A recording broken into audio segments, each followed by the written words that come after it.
नमस्कार, मेजवानी मराठीमध्ये तुमचं सर्वांचं स्वागत आहे। आज आपण बनवणार आहोत मेथीचा झणझणीत ठेचा। त्यासाठी लागणारे साहित्य बघूया। अर्धी जुडी मेथीची निवडून आणि धुवून घ्या। एक मोठा कांदा बारीक चिरून घ्या।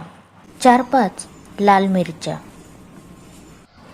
एक कांडी सोललेला लसूण, 1 चमचा जिरं, 1 वाटी शेंगदाणे आणि चवीपुरतं मीठ। सुरुवातीला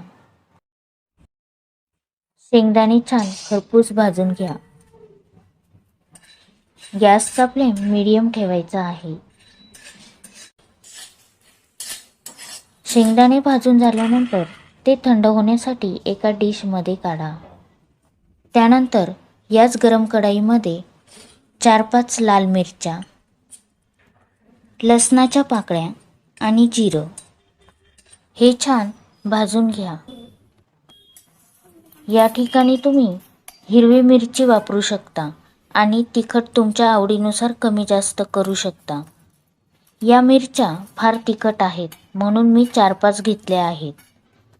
भाजून झाल्यावर थंड होऊ द्या आणि याचं जाडसर वाटण तयार करा।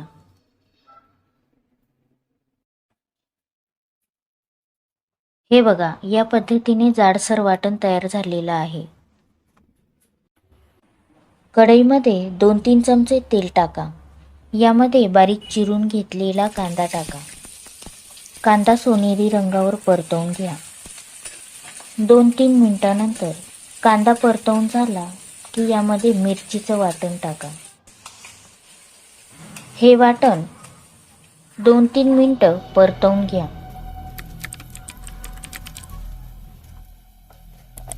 खूप छान वास येत आहे। गॅसचा फ्लेम कमी करायचा आहे। मिक्सरच्या भांड्यामध्ये भाजलेल्या शेंगदाण्याचा जाडसर कूट करून घ्या।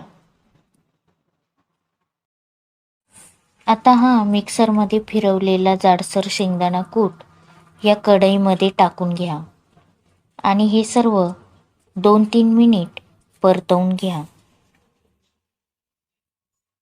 चवीनुसार मीठ टाका। छान परतवून घ्या आणि मेथी टाका।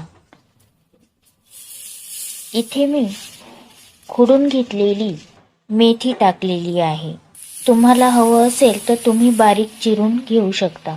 2-3 मिनिट परतवून घ्या। मेथीचा ठेचा खूपच छान दिसत आहे। हा तुम्ही ज्वारीची भाकरी किंवा बाजरीची भाकरी, पोळी यासोबत तोंडी लावण्यासाठी खाऊ शकता। खूपच छान लागतो।